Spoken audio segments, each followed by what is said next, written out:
Brian and I started the firm in March of 1999, and we enjoyed where we were and we enjoyed what we were doing. But we wanted to take a shot at doing more, a bigger variety of work. We wanted to do plaintiff's work that we had really been unable to do at the firm we were with. We wanted to do bigger and more complicated cases than we were doing at the time. We're about 6 or 7 lawyers, I think, when I came along, and we grew slightly in the first few years, and then hit 2007, 2008, and started growing exponentially, and now we're 50 lawyers. So I was attracted to the firm by the people, Brian and Ben in particular.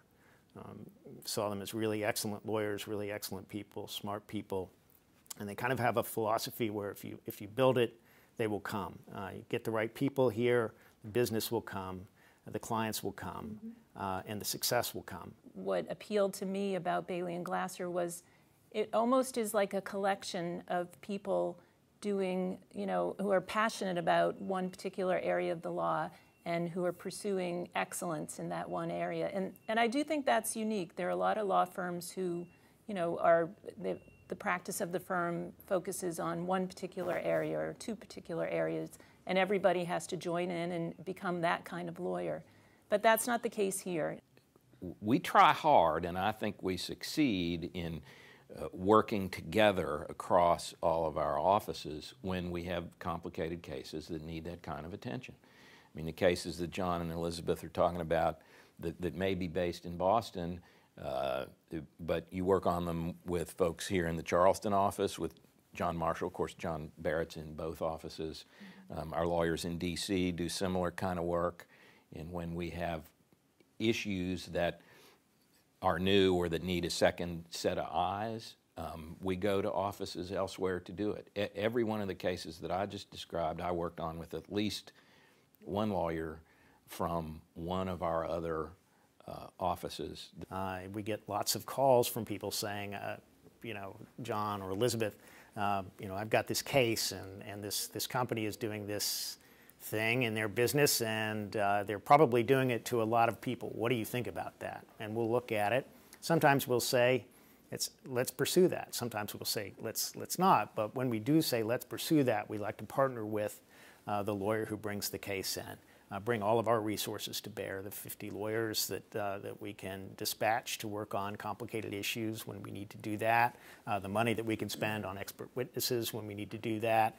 So we really do partner very often with lawyers out there spinning in their own universe, bringing their own cases, and we enjoy those relationships and we treasure those relationships, and we work with the same sets of lawyers again and again.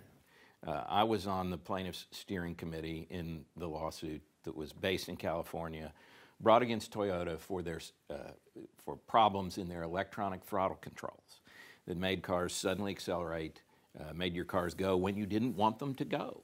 And sometimes all you do is have a fender bender, but sometimes people were killed and hurt.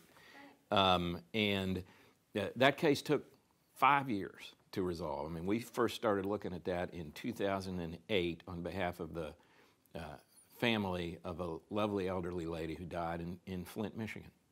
And we started working that case up, an individual case in court in Flint. A terrible accident happened in California about a month after, 6 weeks after we filed our first lawsuit. It became a big nationwide class action. Because of the work that my partners and I had done, we ended up on the plaintiff's steering committee. And you fast forward 5 years, and it's difficult to fast forward 5 years. But we settled the class case for people who own Toyotas but fortunately weren't killed or injured for over $1.5 billion in relief. Some of it in the forms of direct cash payments, some extended warranties, some repairs, some new parts. And in the big picture, I think we really increased public awareness in the United States about the problems that exist with all the wonderful technology in our cars. They do us a lot of good, but they create other unanticipated problems. At the same time, we had 15 clients who had family members seriously hurt or killed.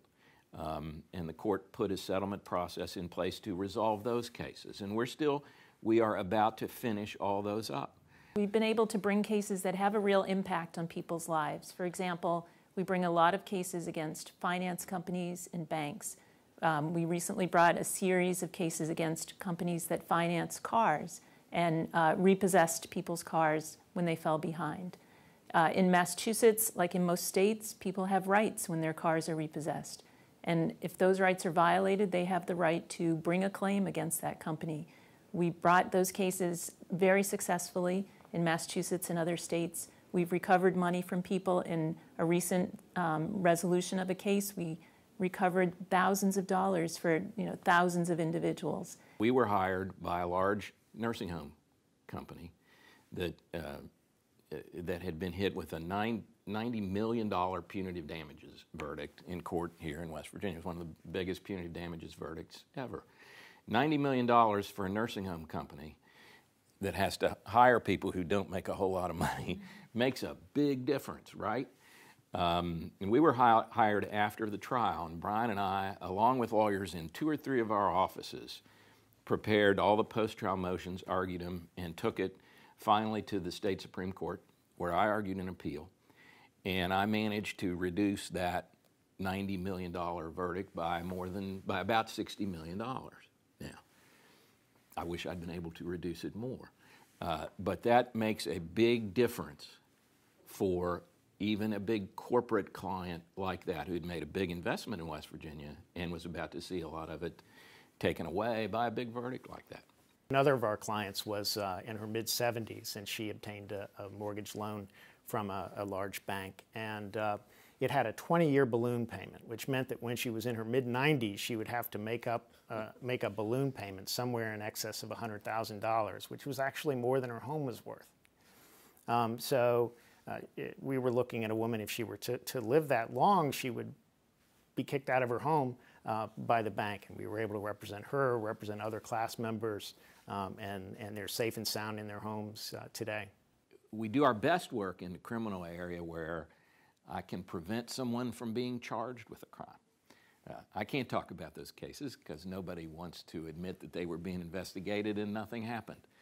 But we do that a lot, and we do that all the time. The sooner I can get involved, the better a job I can do.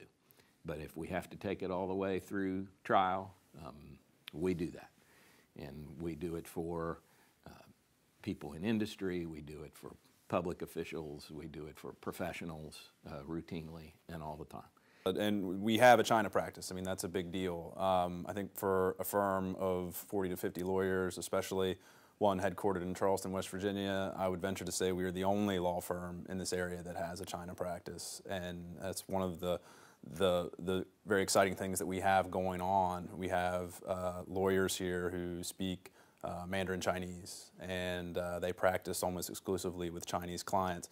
They practice almost exclusively on a different time schedule as the rest of us because China is 12 hours or more ahead of us. So we have a night shift of Chinese lawyers who work with our Chinese clients and do business deals with our Chinese clients, both in this country and in other countries. And it's a really big area of practice for us that's growing very rapidly. And it's very exciting that we get to partner with these people and grow that side of our business. A lot of lawyers in this day and age are unhappy. I think pound for pound and person for person, the folks we work with are not. I mean, we like what we do. We like working with each other. We like the cases we do.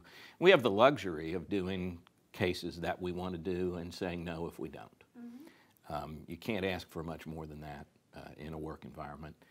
If I ever get to where I don't like what I'm doing, I'll quit. But right now I like it.